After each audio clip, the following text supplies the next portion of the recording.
Welcome to this session. So in the previous session we have seen what is hybridizations and how these hybridizations forms the structures. So in this session let us see the recap of those things. Hybridization in structure molecules having lone pair. So this is the example of those things. So you can see this is the sp2 hybridizations, a bonded pair, lone pair, bond angle this much, structurally bent, and these are the examples. Similarly for sp3, bond pair is 3, lone pair is 1. This is the angle pyramidal, so this is decreasing, you can see, and these are the different type of examples. Similarly for sp3, you can see the bonded pair and lone pair and v same. So this having the one lone pair and some two lone pairs also given, and these are the examples. So just see carefully. I'm just pointing. Similarly, we have one more example, that the hybridization molecules without lone pair. So this is the without lone pair. So already we have given lots of examples. So there are some more numerous examples for your understanding. So this will form the regular geometry. This is for sp. This is for sp2. So you can see this is structures. So acetylene. This is the formaldehyde. This is the COCl2. So carbonyl. This is called carbonyl compound COCl2. Then this is the carbonate, nitrate, SO3, methyl, trimethyl carbocation. So this is the BH3, AlCl3. So all these are forming the 120 degree, that is the sp2 hybridization. Similarly for this sp3 is tetrahedral, so bond angle is 109.0, 28 minutes. So this is the example SCH4. So you can see these examples carefully. So it will give you a better understanding about the hybridization if you practice all these examples carefully. So you can practice also, you will see. For dsp2 square planar, the bond angle is 90 degrees. So these are the examples. You can see AuCl, but maximum elements are transition element, in this case dsp2. sp3 or dsp3 trigonal bipyramidal. So angle will be 120 degree or 90 degree. So these are the examples. sp3d2 or d2 sp3 octahedral 90 degree. These is examples. So this is one example, CONH3 whole 6 3 plus. So all 6 coordinated complexes are octahedral in these cases. Similarly sp3d3 pentagonal bipyramidal. So bond angle is 72 degree or 90 degree, and these are the example. UF7 3 minus, UO2 F5 3 minus. I hope now you can easily find out how to know the hybridization. Now we'll see how to predict these hybridizations if we have bond pair, lone pair, and charges given. So I will tell you the different type of methods. So this is the how to predict the geometry of the covalent molecule. Geometry of a molecule or ion can be predicted if the state of hybridization of the central atom is known, and the type of hybridization can be known by following methods. So we'll discuss here 3 type of methods. First method is this one. The type of number of orbitals involved in the hybridization can be determined by the application of following formula. This is the formula.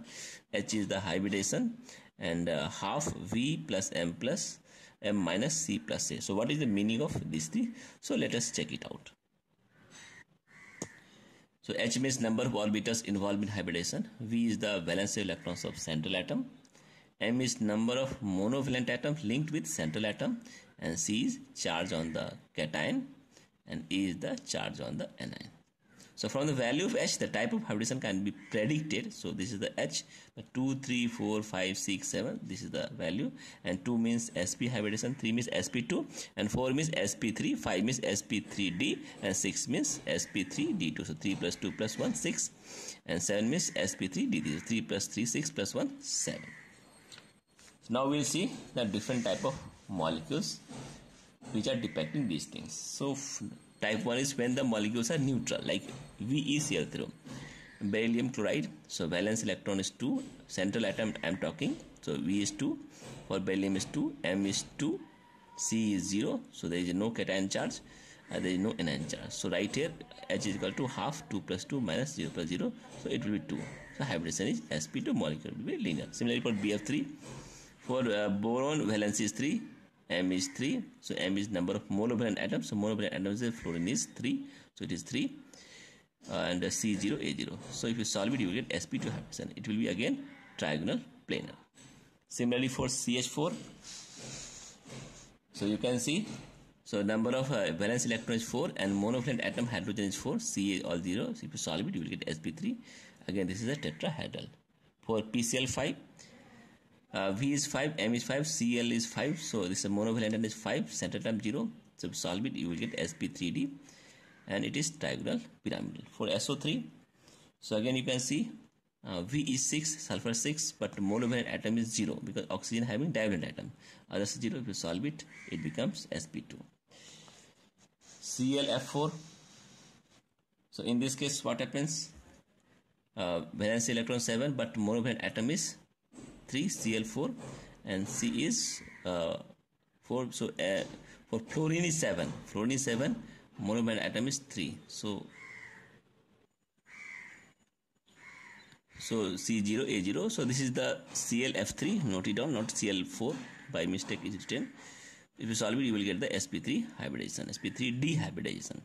Similarly, XeF4. So this is V is 8, M is 4, 0. So H is equal to half. If you solve it, you will get sp3d2 hybridization. In case of POCl3, so this phosphorus is central atom.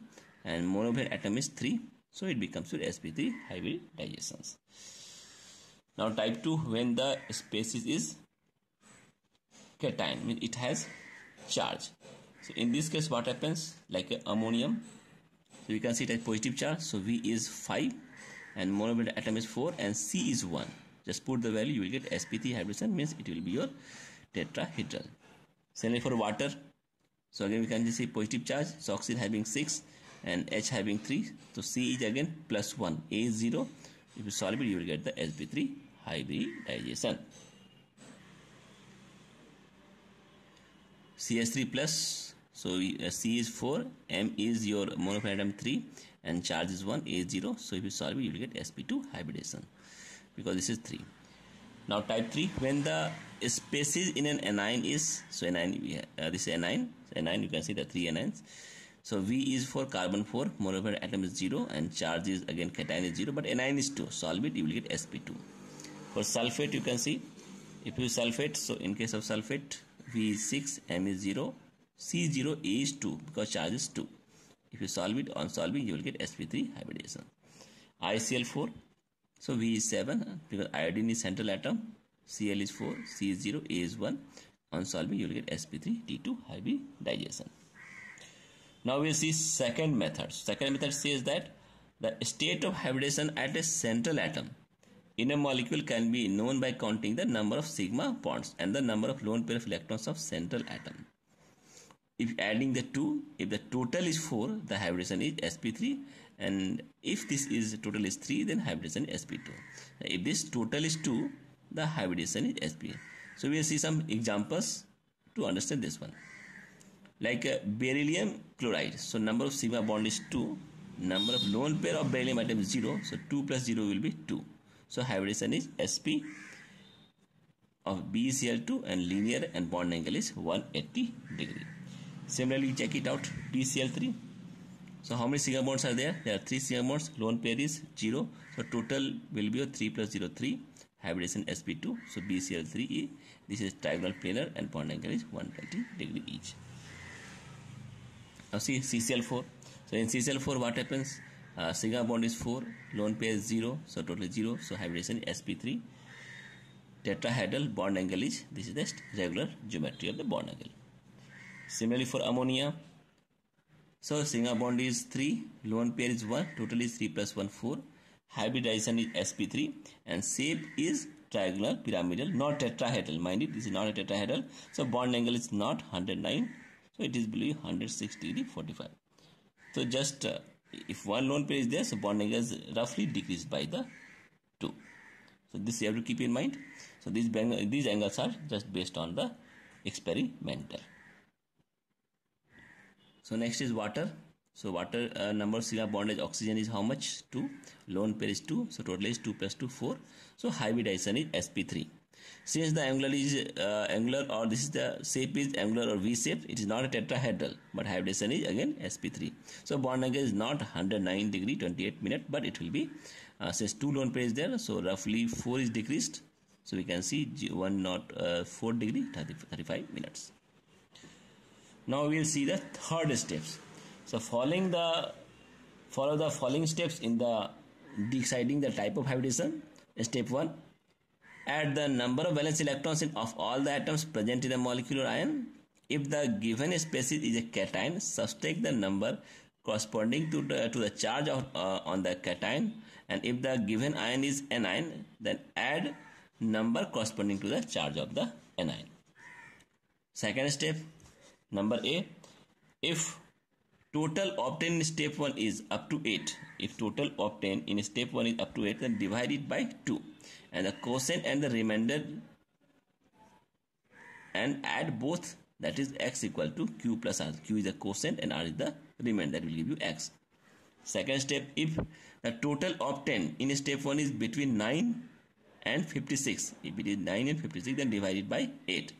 So in first case, if it is up to 8, then divide by 2, and if it is between 9 and 56, then divide by 8, then find the quotient. If there is remainder r1, then divide it by 2 and find the second quotient q2 and remainder r2. Find the value of x by the applying the formula. So this is the formula, x is equal to q1 plus q2 equal plus r2. So we will get the x. So type of hybridization is decided by the value of x. So value of x is how much? 2, 3, 4, 5, 6, 7. So this is the value of x, which is nothing but equal to q1 plus q2 plus r2. And type of hybridization for 2 sp3, sp2, 4 sp3, 5 sp3d, 6 sp3d2, 7 is sp3d3. So let us see some examples so that it will be very, very clear to you. Some examples are given below.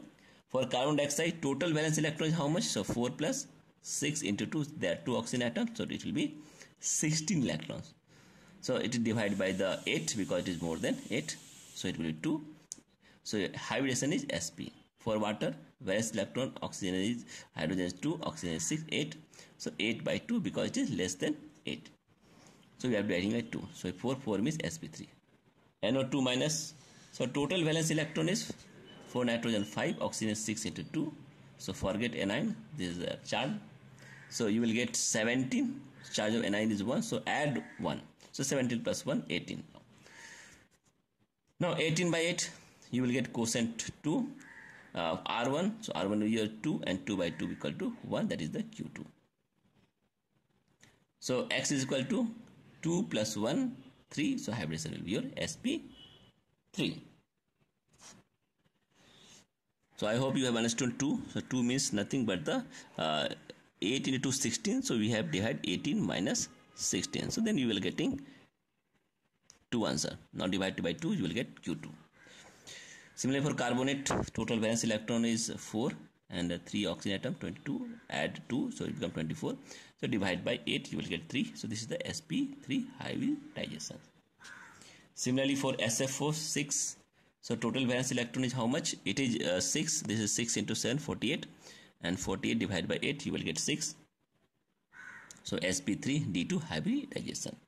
Similarly for IF7, total valence electron is 7 into 8. So this is 7 into 8, and you will get 56.